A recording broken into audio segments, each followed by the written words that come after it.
Hi, Deacon John Wilson here, Education Enrichment Director, West Angeles Church. God bless you. Hope you're doing well. My last video was about um, pay off your loans. Now's the time to do it. Come on. You're getting a second chance if you didn't do it in 2020 during the pandemic when it was interest free. Pay off your loans. Pay off your student loans. And you can get a really low payment if you listen to what I tell you today in this video plus my next video. Okay? You need to see the whole thing as a series. I didn't want to make one big long video and y'all wouldn't be able to listen to the whole thing. I wouldn't know what to call the video. That's the problem there. But I want you to look at it. I want to keep these videos short. Okay, let's take a look at a couple of articles that recently came out on this that will help me to explain to you what's happening.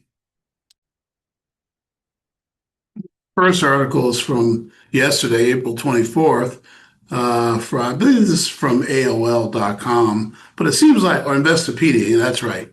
It was also on AOL.com. You'll see that one too. But I think this is a better article to look at because they put a few extra things in it. Investopedia is a very respected site for loans and finance.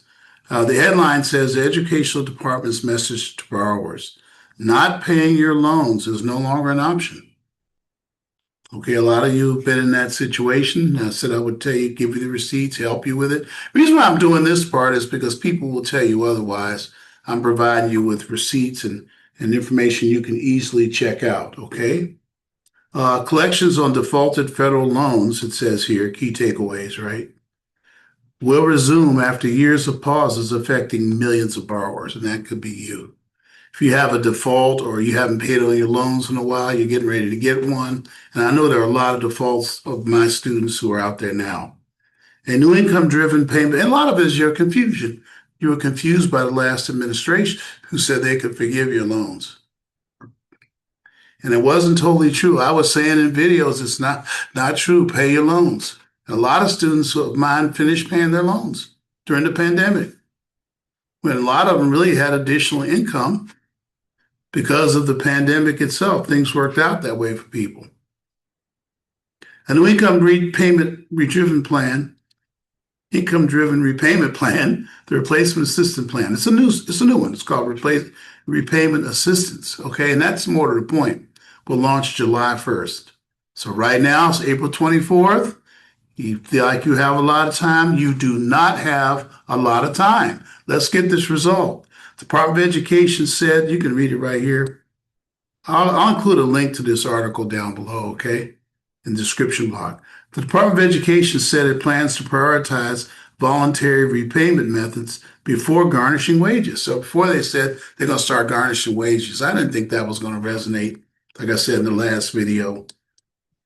They really didn't want to do it. But now they're going to give you time to go to a voluntary repayment plan. There's various methods that under the repayment assistance plan.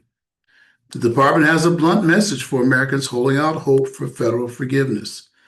And I'm saying it too. Don't count on it. Do not count on that happening. You'll see that this message here has a link down here below. I'll include it in the description block as well, okay? What we've been trying to do is explain to borrowers that loan forgiveness is not happening, said Nicholas Kent, the Undersecretary for the Department of Education, in an event with the American Enterprise Unit. Okay, that's important.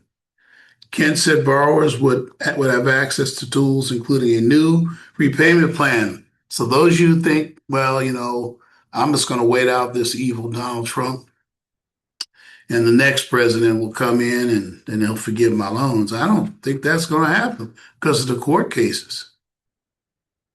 Not paying your loans is no longer an option. Okay?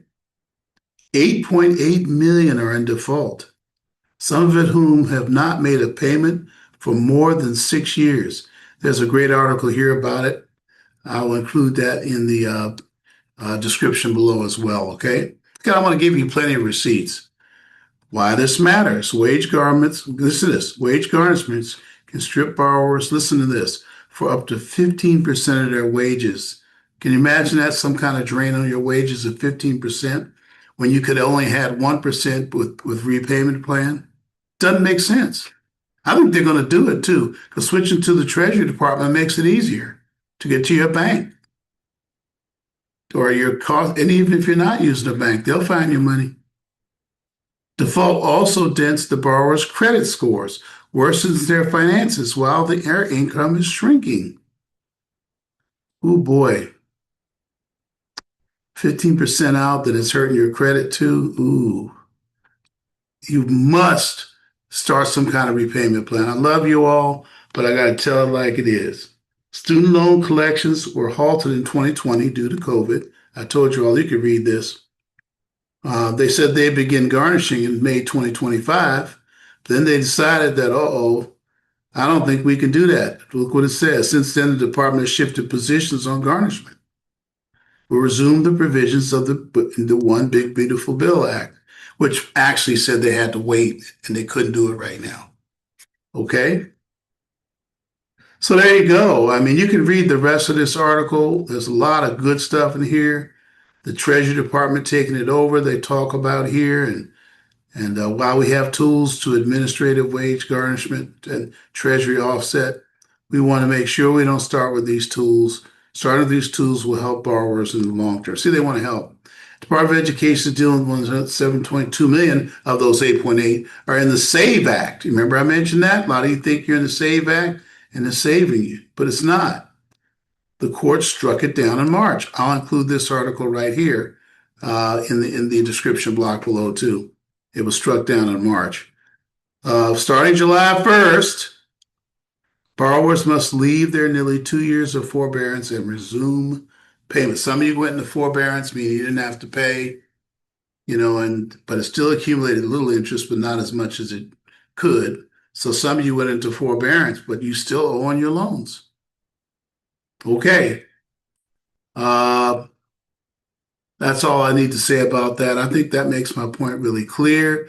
Please read the articles in the description block below. There are many other articles I could have presented here, but those are the reasons. That's my reasoning behind and what's going on. It's not in the news. This is not in the news, which makes me go, I bet they'll do it on June 30th, the day before July 1st. That's when the media will report it. But it'll be way too late by then for some things you have to do to get under the repayment plan. You can't do at that point. I hope you're getting my message loud and clear. Parents, if you have a student, you're looking at this, you got students that haven't paid their loans, you need to let them see the videos. They're not going to do what you tell them probably, but let them see the videos. And they can always get a hold of me. They know me. They call me here in the office, or you got my email address. I'll put that in the description block below as well. They can get a hold of my next video is going to tell absolutely the steps. I can't open up the sites, but I can tell them where to go and where to look for these plans. They have to log in. There's a separate login they have to create, and they can go in and get those loans out of default and start making payments on their loans. Hey, once again, would you click like and subscribe? I want to improve the reach of our videos. A lot of people needed to hear that information. It's greatly important. And like and subscribe helps you to get notifications when I drop videos like this. God bless you. Thank you very much. Bye-bye now.